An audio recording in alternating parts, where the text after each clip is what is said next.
Thank you, Chair. Thank you to my colleague, Mr. Giovanni, for his very eloquent speech and recap of today's reality of what Canadians are facing after 9 years of this Liberal NDP government. I think it's important because other colleagues have tried to recap how we got here today. So I think it's important that we really find out why we are where we are today. Let's not forget we did all as a committee try to get Mark Carney here to this committee. It was actually Mr. Davies who blocked that proposal with support or whatever deal he broke with the Liberals. We're just not sure yet, but whatever it was, it worked. Mr. Davies was the first to jump on that.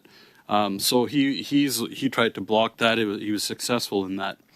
And then let's turn to why we are where we are today. This was the first time in my entire parliamentary experience where I'd seen a parliamentary secretary from the government, so Mr. Turnbull, block the government's own legislation on Bill C-69.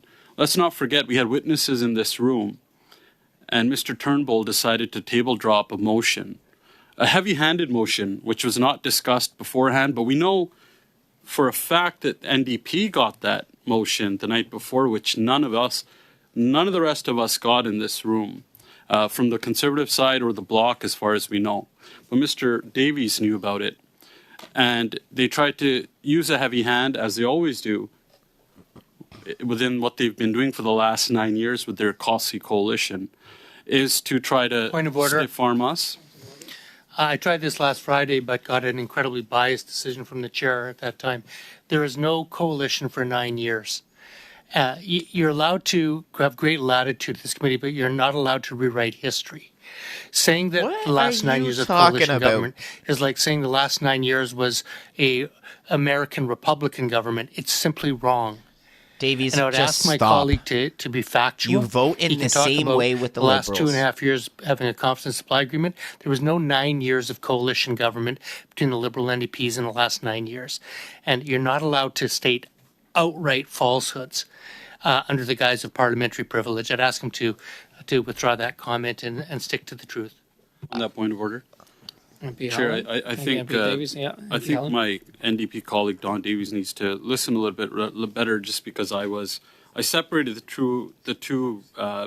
two things, and in the ruling, which was that our clerk, hardworking clerk, cleared up for us, was that there was a ruling made that it is very factual to say Liberal NDP government. There was a ruling made in the House, and Chair, you're more than welcome to have that same email forwarded to you, that there was a ruling made in the House of Commons on May the 7th, 2024, where they pointed to a ruling from September 24th, 2021, in regards to the same point of order that Mr. Davies brought up about not being able to say Liberal NDP government, which is proven that we can. So I would just revert him and yourself, Chair, to that ruling. So I can. Thank you for that, MP Hallan and MP Davies. I will put that to the side, but I will look into it and what you have said here on the record. Yeah. So continuing on, this costly coalition Liberal NDP government, which I am allowed to say, blocked their own legislation. Let's not forget, when those witnesses were here, we were hearing testimony. Mr. Turnbull, the parliamentary secretary, for the first time in the history that I've been here, table dropped a motion to block their own legislation on C-69. What would Chrystia Freeland think about that? Is it because maybe Mr. Turnbull supports Mark Carney in his bid to become Liberal leader? He did recently tweet him, which could be an endorsement. We don't know. And maybe out of that, maybe try to trick Chrystia Freeland. We just don't know. That's why I think it's important for Mark Carney to be here and for Chrystia Freeland to be here at the same time. But let's not forget that it was the NDP and Mr. Turnbull who Don Davies and Ryan Turnbull came here at the same time. It seems like they had an agenda already preset before they got here, and have been trying to stiff arm and heavy hand since Point of they order. got here. He's going to point of order it again. What does my honorable colleague mean came here at the same time? I'd like to explain that. I mean, How let is that me a point of clarify. order? It means around the same time joined this committee. And so, in our experience, we've seen nothing but blocking of their own legislation and other heavy-handed things that, of course, as the official opposition, on behalf of Canadians, we won't let happen in this committee. I wanted to address things that my colleague, Ms. Zerowitz, brought up, because I think it's very, very important, and these are some important issues that Canadians and Canadian businesses are facing as well.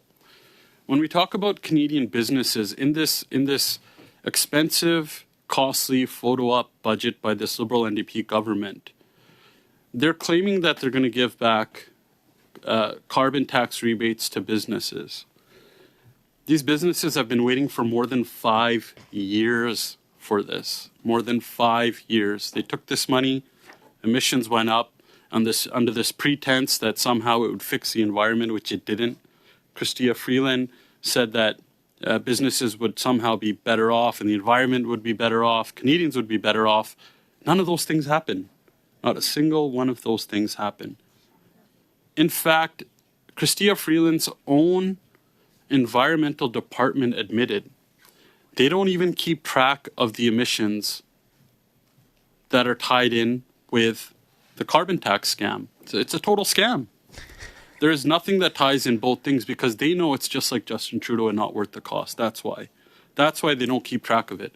They take more and more from Canadians, and now supposedly they're supposed to be the heroes of small businesses who have suffered with higher taxes, labor shortages, and all sorts of pain that they inflicted on not just the business owners, but the workers of those businesses as well. And so I wanted to address that what a common sense conservative government would do is not take the money in the first place.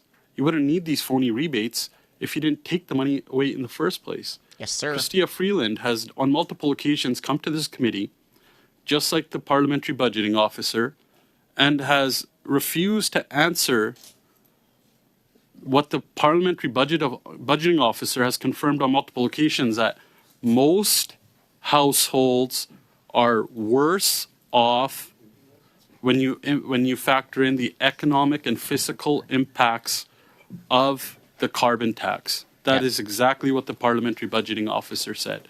So when you have Chrystia Freeland brag day in and day out with the falsehood that somehow this carbon tax is supposed to make life better for Canadians, it's false.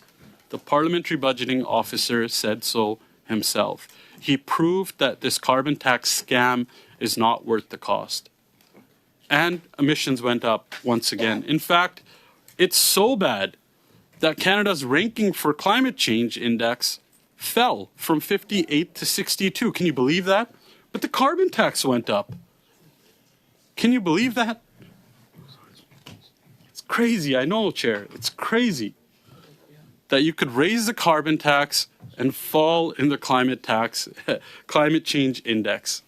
Would you believe that? That is the record of 9 years of this government, of their failed policies. But what did that do? Where Chrystia Freeland would tell you that Canadians have never had it so good, well, this carbon tax scam is responsible for 2 million Canadians going into a food bank in a single month, and 1 million more projected to this year. There are families making decisions that they've never had to make before. There's moms who go to the grocery store who spend double the time because they have to pick up food and think twice whether they can afford this or not, where they're having to skip meals. Can you believe that? Canadians are having to skip meals in this country. My family came here as immigrants, like many others. There's many people who grew up here, all saying the same thing. This is not the same Canada that we knew. Because after 9 years of this government, Canada is broken. Despite what the Liberals might try to sell you, it's just like their carbon tax scam. It's just a scam. In fact, 400,000 people left this country last year because of the high cost of living as being one of their number one reason. That never used to happen before. It's the stuff that we never heard before. But after 9 years of this government, that's the reality of Canadians today. Canada used to be somewhere where people wanted to come here, they could afford a home, they could run a good business, safe streets, they can send their kids to school, walk alone to school. None of those things are possible anymore after 9 years of this government. This is the Canada that Chrystia Freeland is bragging about after 9 years, that Canadians have never had it so good. You don't have to look very far. You just have to go to some of the streets of our bigger cities to see the crime, chaos, destruction, and what high cost, high deficit governments do to their citizens.